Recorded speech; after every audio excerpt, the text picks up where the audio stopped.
Reels वाली बहू। प्रज्ञा को रील्स बनाने का बड़ा ही क्रेज है और वो दिन भर रील्स बनाती रहती है। खाते पीते घूमते फिरते घर में कॉलेज में रील्स बनाने के कारण प्रज्ञा पूरे कॉलेज में हाईलाइटेड है। जहां उसकी रील्स सभी को पसंद आते हैं, वहीं मनीषा चिंता में डूबी रहती है। एक रोज जब खाते हुए प्रज्ञा रील्स बना रही होती है, तब मनीषा कहती है, एक मिनट भी चैन नहीं है इस लड़की को। यह नहीं कि खाना तो आराम से खा ले, लेकिन नहीं, अरे थोड़ी देर रील्स नहीं बनाओगी तो आसमान नहीं टूट पड़ेगा। अरे मम्मी, इसी को तो कहते हैं डिटर्मिनेशन। तुम नहीं समझोगी ये सब। भगवान, इस लड़की को सद्बुद्धि दे। जब देखो तब टेढ़ा बाका मुंह बनाती रहती है। मनीषा की बात का प्रज्ञा पर जरा भी असर नहीं होता और वो खाते खाते रील्स बनाती रहती है। दिन बीतने लगते हैं और देखते देखते प्रज्ञा का कॉलेज भी खत्म हो जाता है। आए दिन कोई ना कोई मनीषा को प्रज्ञा की शादी करवाने का सुझाव दी जाता है। सब ठीक ही कहते हैं, प्रज्ञा की शादी कर देनी चाहिए। अपने घर के कामकाज में व्यस्त हो जाएगी तो खुद ही ये रील्स और नाच गाना बंद हो जाएगा। मनीषा और प्रेम प्रज्ञा के लिए एक अच्छा लड़का ढूंढने लगते हैं और तभी विकी का रिश्ता प्रज्ञा के लिए आता है, जिसने प्रज्ञा को उसकी रील्स देखकर पसंद कर लिया था। अगले दिन विकी अपने माता पिता के साथ प्रज्ञा के घर पहुंच जाता है और प्रज्ञा साड़ी पहने हाथों में चाय की ट्रे लिए उनके सामने आती है। जब विकी को पसंद है तो हमें भी बहू पसंद है। बहन जी, आप बारात की तैयारी कीजिए। एक बार लड़का लड़की अकेले में बात कर ले तो अच्छा रहेगा। हाँ हाँ, क्यों नहीं। मनीषा विकी को प्रज्ञा के कमरे में भेजती है, जहां प्रज्ञा पहले से ही रील्स बना रही होती है।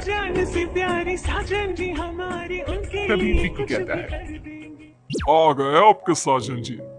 हमारे साथ ये रील्स कंप्लीट करती तो और भी अच्छा रहता। अच्छा जी, अब आ ही गए हैं तो बना ही लेती हूँ आपके साथ।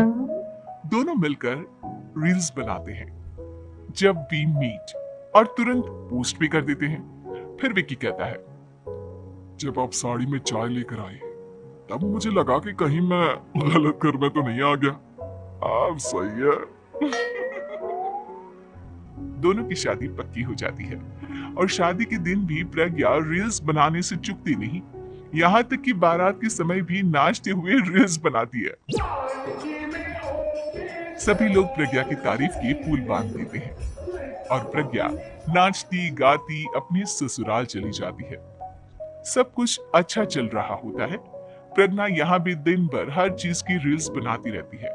लेकिन कुछ दिनों के बाद जब सुनीता कहती है, बहू, ये रील्स के साथ साथ कुछ काम भी कर लिया करो। वैसे तुझे और क्या क्या बनाना आता है? मम्मी जी, वैसे तो सब कहते हैं कि मैं सब कुछ अच्छा बनाती हूँ, लेकिन मुझे लगता है कि मैं मैगी अच्छा बना लेती हूँ। हाँ, कॉफी भी अच्छा बना लेती हूँ और मुंह तो सबसे अच्छा बना लेती हूँ। हैं? अच्छा अच्छा।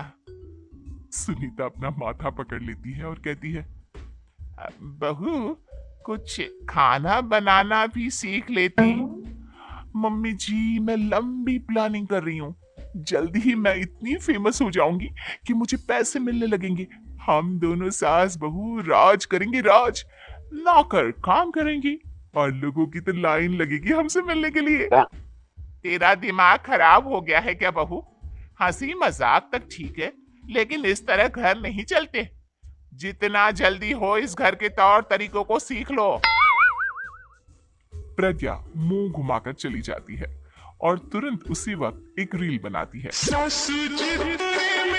ये देख सुनीता का गुस्सा 7वें आसमान पर चला जाता है और विकी के घर आती ही सुनीता उसे सब कुछ बताती है।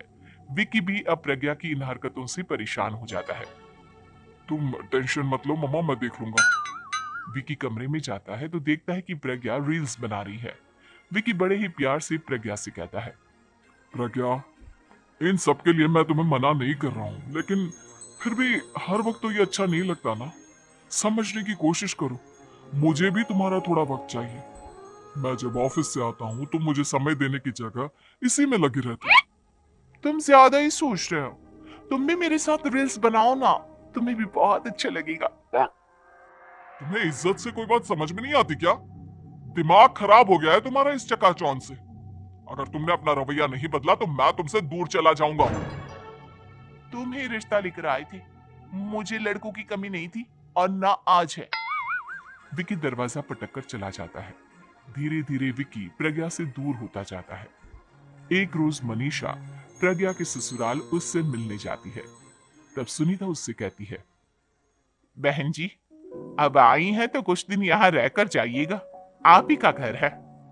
हाँ मम्मी, बहुत दिन हो गए तुम्हारे साथ एक भी रील नहीं बनाई मैंने।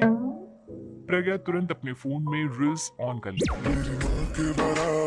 ये सब मुझसे नहीं होता। तेरा ये भूत अभी तक नहीं उतरा क्या? बहन जी आप कुछ कहती नहीं क्या इसे? जब आप ही कुछ नहीं कर पाई तो मैं कर ही क्या सकती हूँ, सास तो वैसी ही बदनाम है।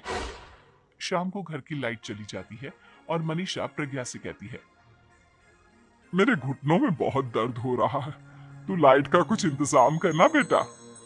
अच्छा कैंडल जला देती हूँ मम्मा। प्रज्ञा गाते हुए कैंडल जलाती है और खिड़की के पर्दे के पास रख देती है। मनीषा जिसे बहुत दर्द हो रहा है वो सो जाती है और प्रज्ञा हमेशा की तरह अपने रील्स में लग जाती है।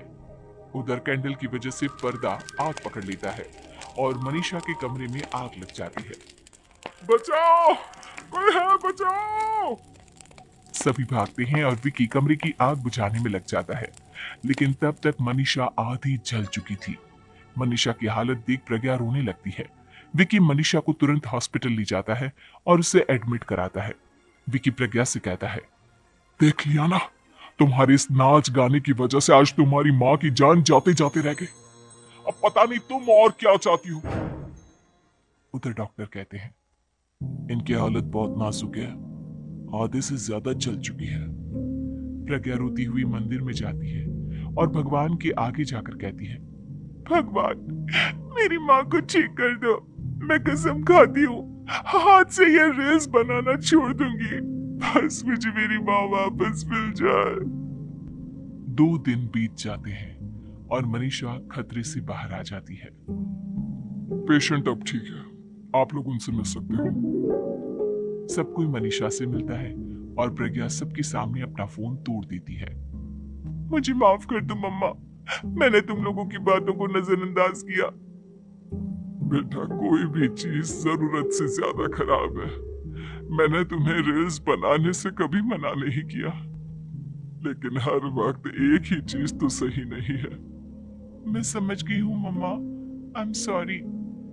प्रज्ञा उस दिन से रील्स बनाना छोड़ देती है और पूरी तरह से अपने घर में लग जाती है।